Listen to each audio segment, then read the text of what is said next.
पाप छिपाया ना छुपे जैसे लहसुन की बाँस, पाप छुपाया ना छुपे जैसे लहसुन की बाँस, दाबी दूबी ना रहे रुई लपेटी आग। पाप कभी छुपाने से नहीं छुपता है, पाप को छुपाने की कोशिश मत कीजिए। पाप तो ऐसे है जैसे किसी आग को बहुत सारे कपड़ों में लपेट दिया हो, लेकिन वो सारे कपड़ों को जलाकर के वो आग बाहर आ ही जाएगी, उसे सामने आना ही पड़ता है। तो पाप छुपाने की जो आदत है वो हमारी सही नहीं होती।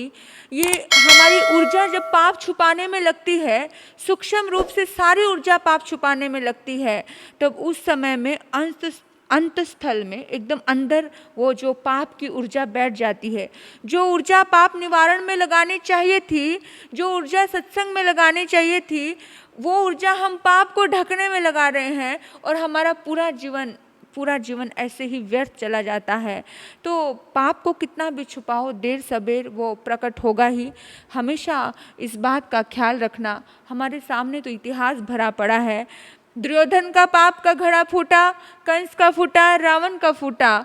बड़े बड़े जितने भी ऐसे लोग थे जिन्होंने सोचा कि हमारा पाप कभी दुनिया में पता नहीं चलेगा। तो बंधुओं, हमारा और तुम्हारा नहीं फूटेगा क्या? सभी का पाप का घड़ा फूटता है। पाप का घड़ा भरने में टाइम लगता है, लेकिन फूटने में टाइम नहीं लगता है। और इसलिए इसके ऊपर एक बड़ा सुंदर उदाहरण है कि सच कैसे सामने आता है, दूध का दूध, पानी का पानी कैसे हो जाता है।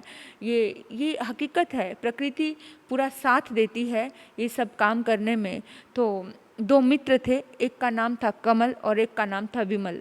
कमल बहुत अमीर था, करोड़पति था, और विमल बहुत गरीब था, लेकिन दोनों में बड़ी अच्छी मित्रता थी, बहुत अच्छा सब कुछ चल रहा था। एक दिन की बात है, विमल के पुत्र का विवाह था। विमल जो गरीब था, उसके पुत्र का विवाह था, और वो किसी वजह से आया था उसके मित्र के घर में, और घर में आकर के बोला कि मित्र, मेरे पुत्र का विवाह है, तू जरूर आना। तो कमल ने कहा कि क्यों नहीं आऊँगा मित्र, आखिर तेरा पुत्र मेरा पुत्र है, मैं जरूर आऊँगा। और कमल के मन में करुणा आई, प्यार आया। उसने प्यार के वशीभूत होकर के एक बहुत सुंदर खूबसूरत एक बड़ा सा नौलखा हार उसको दिया और उसको बोला कि देख, जब तेरी पुत्र की शादी हो, फेरे हो, उस टाइम इस हार को गले में डाल देना।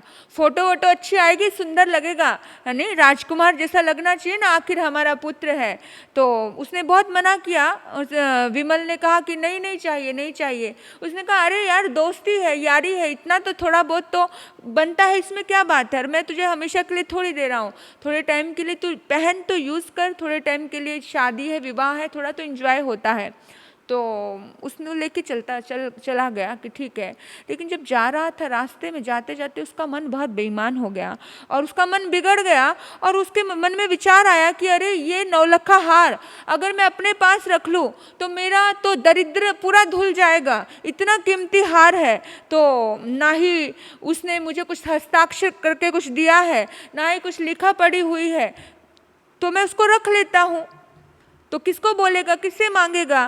तो इस भाव से उसने अपने पास हार रख लिया। और शादी का दिन था। शादी के दिन जब वो आया कमल, तो कमल ने देखा कि अरे, जो हार मैंने दिया था वो हार तो विमल के पुत्र के गले में है ही नहीं। उसने विमल को कहा, विमल, तुमने दूल्हे को वो हार नहीं पहनाया। तो विमल एकदम से चौंक कर कहने लगा, अरे कमल, कौन सा हार, किसका हार? अरे वही जो मैंने दिया था, नवलखा हार। उसने बोला, तू सपने की बात कर रहा होगा, सपने में दिया होगा, मुझे कोई हार वार नहीं दिया। अब कमल पर मानो बिजली पड़ गई हो, एकदम से कोरा झूठ, एकदम साफ झूठ। वे झट से बोला, अरे विमल, ये तुम क्या कर रहे हो, तुम क्या कर रहे हो? ये कि 4 दिन पहले जब तुम मेरे घर में आए थे, शादी की बातें चल रही थी, तभी तो मैंने तुम्हारे हाथ में नौलखा हार दिया था। विमल एकदम रोष युक्त होकर के जोर से चिल्लाने लगा, कमल, तुम झूठा कलंक लगाते हो, तुमने कब दिया हार? मैं गरीब हूं, इसका मतलब ये था कि तुम कुछ भी बोलते चले जाओगे। कमल तो ये सुनकर के हक्का बक्का रह गया। उसके मुंह से निकल गया कि अरे, मतलब बड़ा पश्चाताप हुआ। आखिर शादी में इतनी तनतनी हो गई और शादी के बाद भी इनका रोष ख़त्म नहीं हुआ, इतना आपस में तनतनी था। अब कमल बहुत टेंशन में आ गया। कमल सोचता है कि यार मतलब वो मुझसे मांग के ले लेता तो मैंने मना नहीं करता, लेकिन उसने बड़ा धोखा किया, दगा किया है, तो मुझे न्याय जरूर मिलना चाहिए। उसने राज दरबार में गया और राजा को जाकर के सारी बात उसने बता दी, सब कुछ बताया। तो राजा ने पूछा कि क्या तुम्हारे पास कोई साक्षी है, कोई हस्ताक्षर है, कोई सबूत है कि तुमने उसको हार दिया था? कमल कहता है कि राजन, वो मेरा जिगरी मित्र था, वो बेशक गरीब था लेकिन मैं उसको बहुत मानता था।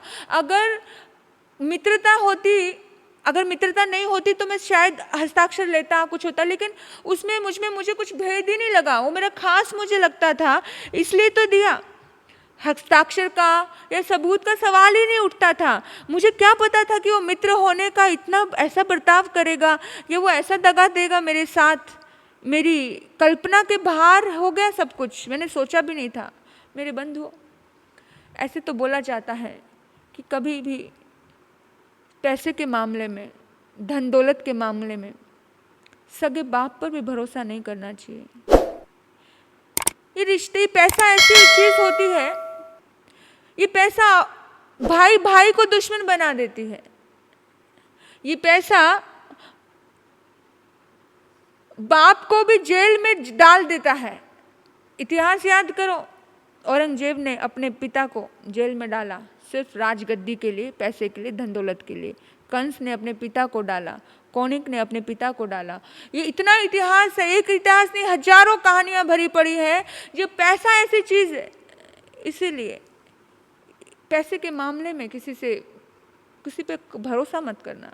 और बहुत रिश्ते इतने खत्म होते हैं, आता है तो अच्छा लगता है, लेकिन जब देना पड़ता है ना, तब बहुत मुश्किल होती है। किसी को इतना पैसा ही देना कि तुम्हें देने के बाद जितना तुम दान कर सको, कि नहीं लौटा तो कोई बात नहीं, अगर लौटा नहीं देने के बाद भी तो कोई बात नहीं, मैं सहन कर लूंगा इतना बड़ा धक्का, तभी देना। लौट गया तो धन्यवाद समझना, दोबारा फिर उसकी मदद करना। लेकिन नहीं लौटा तो इतना सोचना कि चलो उसका था वो ले गया। लेकिन बहुत बार ऐसा होता है, ऐसी स्थितियां हमारे सामने आती हैं जो बहुत बेईमान हो जाते हैं लोग, इतना बेईमान होकर के जीते कि सोच भी नहीं सकते। तो राजा ने विमल से भी पूछताछ की, विमल को बुलाया और ये सारा किस्सा बोला कि भाई विमल, तुम दिनहीन हो, तुम्हारे पास इतना ज़्यादा कुछ नहीं था, तुमने इतनी अच्छी शादी की, सब किया, चलो अच्छी बात है, लेकिन तुमने जो हार लिया वो तो दे दो। बोला राजन, सोचिए, गिड़गिड़ाने लगा दिनहीन बनकर, मेरे जैसे गरीब को कोई अपना हार देखा, वो भी 9 लाख का हार देगा? ये दुनिया इतनी सीधी लगती है राजन आपको? मैं गरीब हूं लेकिन मैं बेईमान नहीं हूं। ऐसे बातें करने लगा। राजा ने दूसरा प्रश्न किया, क्या कमल तेरा मित्र है? बोला विमल कि वो मेरा मित्र था, लेकिन जब से उसने मुझ पर झूठा कलंक लगाया है, अब तो वो दुश्मन भी नहीं है मेरा। अब राजा ने दोनों की बातें सुनी और राजा ने कहा कि कल तुम्हारा न्याय होगा, देवी के मंदिर में तुम्हें न्याय मिलेगा। कौन सच्चा है कौन झूठा है वही पता चलेगा। वो देवी का मंदिर था, वहाँ पे देवता विराजमान थे, बहुत ज़्यादा पहुँचा हुआ मंदिर था। जब भी कोई राजा को न्याय करना होता था तो वह देवी की साक्षी मानकर ही न्याय करता था। तो राजा ने उद्घोषणा करवा दी पूरी नगरी में। तो सूर्य उदय के समय में अमुक बजे तो पूरी भीड़ जमा हो गई सत्य क्या है जानने के लिए। मंदिर में पूरा खचाखच भरा है और विमल और कमल भी आता है। विमल तो एक घड़ा लेकर के आता है, उस घड़े पे कपड़ा बांधा हुआ है, रस्सी से बांधा है और पकड़ा हुआ है। राजा ने कहा ये क्या है? बोला राजन, मुझे कंठ शोष का रोग है, मुझे थोड़ी थोड़ी देर बाद प्यास लगती है, इसीलिए मैं पानी अपने पास ही रखता हूँ। मैं जहाँ भी जाता हूँ ये घड़ा लेकर के जाता हूँ। छोटा सा घड़ा है, उठाने में कोई दिक्कत नहीं होती है, इसलिए साथ ले लेता हूँ। तो राजा ने कहा कि ठीक है। तो राजा ने पूरी दुनिया में जोर से बोला कि सुनो, इस छोटी सी खिड़की से जो निकल जाएगा वो सच्चा है और जो फंस जाएगा वो झूठा है। अब वो घड़ा उसने फटाफट, विमल ने तुरंत कमल को दिया और उसने कहा कि कमल थोड़ी देर पकड़ ये घड़ा, मैं भी खिड़की से निकल के आता हूँ, तुझे भी पता चल जाएगा कि तू सपने में तूने हार दिया होगा मुझे। एक झूठ को 1000 बार बोलो तो वो झूठ झूठ नहीं रहता, वो सत्य लगने लगता है। तो विमल, कमल भी एकदम अचरज में है, आश्चर्य में है कि क्या सुन रहा हूँ मैं। उसने वो घड़ा पकड़ा, उसके हाथ में थमा दिया, उसने घड़ा पकड़ा है और एक पल नहीं लगाता फटाफट खिड़की के पास दौड़ के जाता है और कहता है, हे सत्य के सहायक देवी, तुम मेरी रक्षा करना। यदि मेरे पास हार नहीं हो, यदि कमल का हार कमल के पास ही हो तो मैं खिड़की से बाहर निकल जाऊं। और वो खिड़की से आराम से बाहर निकल गया। अब कमल को बड़ा आश्चर्य हो रहा है, कमल के हाथ पैर कांपने लगे, ये क्या, मेरा हार मेरे पास हो, कमाल की बात है, पर मेरा हार मेरे पास तो नहीं है। वो हैरान हो गया कि देवी के दरबार में न्याय कैसे नहीं हुआ। एकदम से उसने, जैसे ही वो आया, उसने कहा, देख देख देख, तूने देख लिया ना, हार मेरे पास नहीं है, तूने सपने में मुझे दिया होगा। और ये कहते उसने कहा, चल घड़ा दे। वो जैसे ही, कमल के हाथ तो पैर तो पूरे ठंडे हो गए थे। राजा भी हैरान था, पूरी प्रजा और पूरी दुनिया कह रही थी कि विमल सच्चा है, इस विमल के ऊपर बेकार में दोषारोपण किया गया है, और ऐसी बातें हो रही थी। एकदम से उसने वो घड़ा उसको दे रहा था, रस्सी एकदम खुल गई और घड़ा नीचे गिर गया और टूट गया। और घड़े के टूटने की देर थी, उस घड़े में वही 9 लखा हार।